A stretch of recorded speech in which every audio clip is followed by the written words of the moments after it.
Sistem Informasi semester 4 dengan NIM 19110009.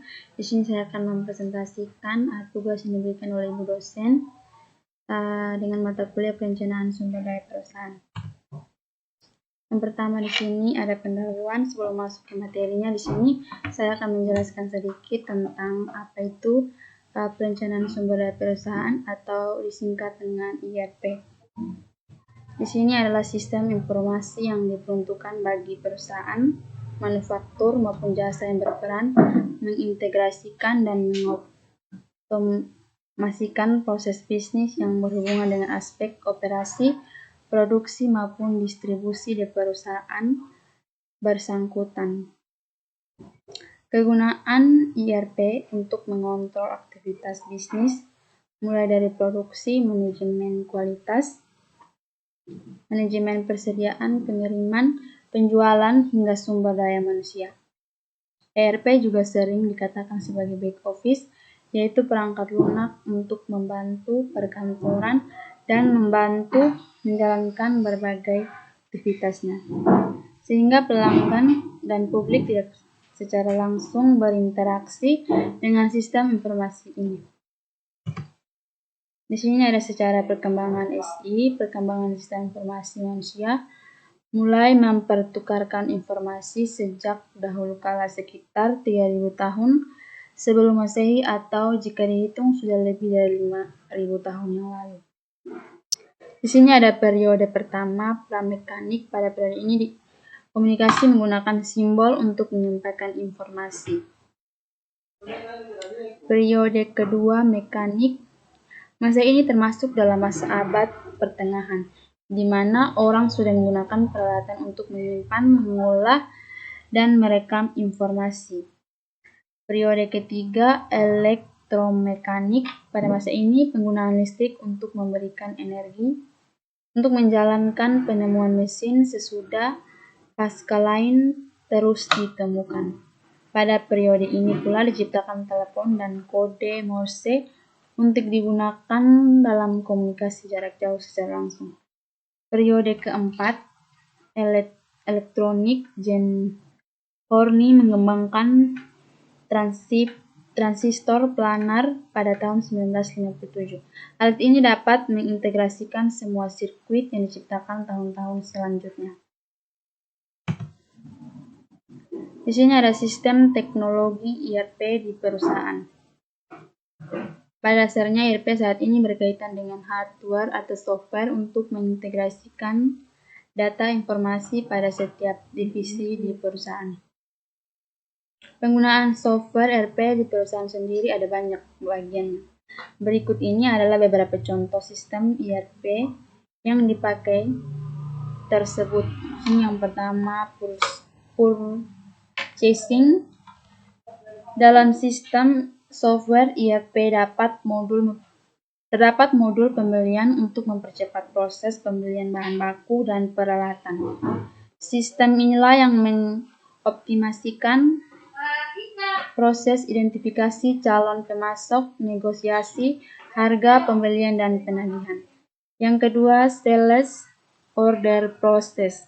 Melalui modul penjualan dalam sistem software IRP, perusahaan bisa mengimplementasikan fungsi penempatan pesanan, penjadwalan pesanan, pengiriman, hingga faktur. Production planning. Modul yang juga tersedia di sistem software IRP adalah produksi. Financial accounting. Akuntansi juga menjadi bagian yang paling terbantu dari adanya software IRP. Modul akuntansi yang disediakan dianggap sebagai inti dari semua sistem yang ada di software IRP. Yang berikut, human resource. Software IRP juga tentu menyediakan modul untuk human resource. Modul ini membantu mengelola sumber daya manusia atau karyawan yang dimiliki perusahaan. Modul ini juga secara berkala mengecek database karyawan, baik informasi kontak, daftar hadir, hingga detail gaji dan evaluasi kerjanya.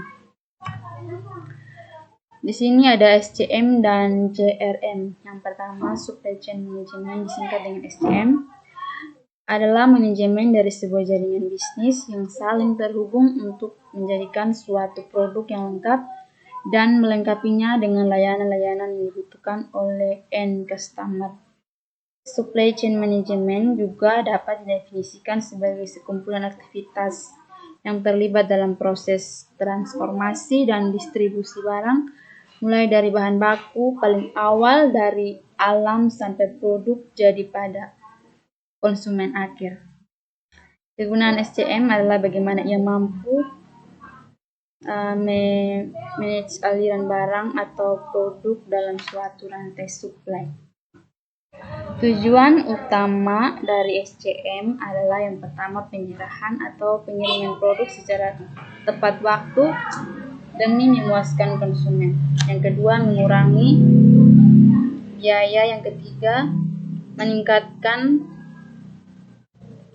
hasil dari seluruh supply chain.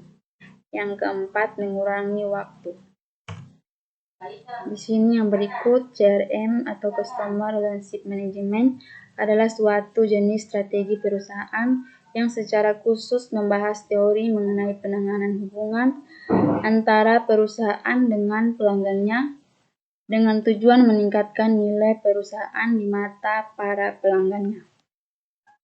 Terdapat beberapa tahapan atau langkah dalam CRM. Yang pertama di sini menentukan tujuan CRM suatu organisasi, mengedukasi departemen yang terkait, mencari informasi pelanggan, mendesain data model, mempelajari dan memilih solusi CRM, menentukan otoritas dan jalur tanggung jawab, menjalankan pilot project, komunikasi langsung dengan pelanggan, melakukan survei terhadap kepuasan pelanggan, mengumpulkan kembali umpan balik dari pelanggan.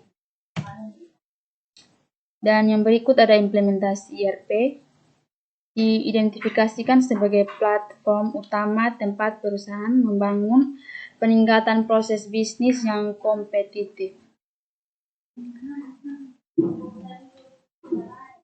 Solusi ERP dirancang untuk mengatasi fragmentasi informasi di dalam perusahaan besar dan mengintegrasikan semua informasi yang dimiliki perusahaan, sehingga sistem yang terintegrasi seperti ERP dianggap sebagai sistem utama suatu organisasi, dengan data sebagai harta utama. Hal-hal yang perlu dipersiapkan sebelum mengimplementasikan sistem ERP, yang pertama ada bisnis proses yang matang, manajemen perubahan yang baik, komitmen mulai dari level manajemen sampai ke user, perubahan budaya organisasi. Adapun modul-modul ERP, yang pertama accounting management, adalah modul ERP yang sangat penting untuk setiap industri, karena hampir tidak ada perusahaan yang tidak mengelola arus kas, pembayaran, utang piutang, dan berbagai transaksi keuangan sehari-hari. Yang berikut inventory management. Perusahaan manapun yang memiliki banyak stok barang, baik barang dagangan maupun aset mereka sendiri, memerlukan modul manajemen inventaris. Fitur-fitur yang pada umumnya ada dalam modul manajemen inventaris adalah manajemen stok, manajemen gudang, perakhiran inventaris, pengambilan dan pengepakan stok, manajemen pemasok, dan pelacakan pengiriman. Yang berikut, purchasing management merupakan modul yang penting bagi perusahaan manufaktur, grosir, dan retail. Modul ini membantu perusahaan mengelola pembelian barang ke pemasaran. Yang berikut, manufacturing management. Fungsinya meliputi perencanaan, pengaturan rute produksi, pengelolaan anggaran, penentuan stok, bahan baku, dan barang jadi, dan masih banyak lagi.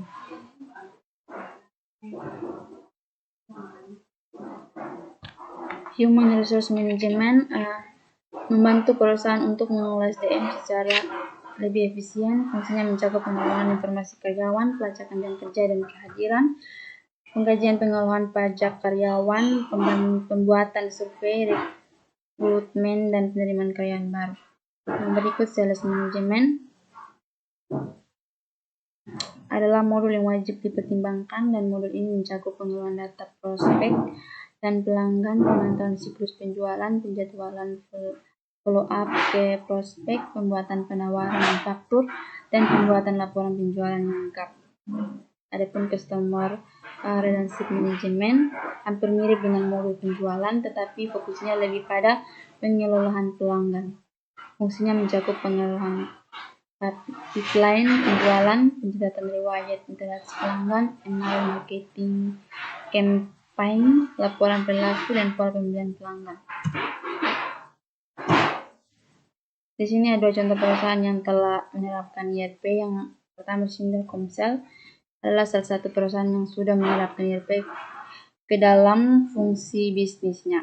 Enterprise Resource Planning adalah suatu alat bantu berupa perangkat lunak yang terdiri dari modul-modul yang merupakan fungsi standar dari proses bisnis. Di antaranya produksi, penjualan, sumber daya manusia, finansial, dan lain-lain. Dan pilihan diterapkannya alat bantu ERP ini dikarenakan tuntutan suatu perusahaan untuk mengikuti standar internasional. Yang kedua di sini PT Bell Foods Bogor. Ini merupakan salah satu anak perusahaan dari grup Cipta Kreasi Widya Usaha, dan mereka menerapkan ERP pada Bell Foods dengan tujuan untuk membangun sistem informasi yang terintegrasi dengan semua anak perusahaannya. Bell Foods sebelum menerapkan ERP membutuhkan waktu yang lama untuk mempersiapkan suatu laporan yang dibutuhkan oleh eksekutif perusahaan. Pada akhirnya data ini menjadi informasi sehingga eksekutif terlambat dalam melakukan pengambilan keputusan. Sehingga perusahaan harus menyediakan banyak TPS untuk menjaga kestabilan sistem. Masalah lainnya yaitu perubahan yang dihadapi karyawan juga menjadi salah satu masalah yang harus dihadapi. Dalam awal implementasi Bell Foods masih menjalankan 2 sistem, yaitu sistem lama dan ERP. Sistem lama ditinggalkan dan murni menjalankan ERP saja. Salah satu benefit yang dirasakan oleh perusahaan adalah proses pembelian yang semakin terkendali. Sekian sudah hasil presentasi saya. Atas perhatian Ibu, saya ucapkan limpah terima kasih.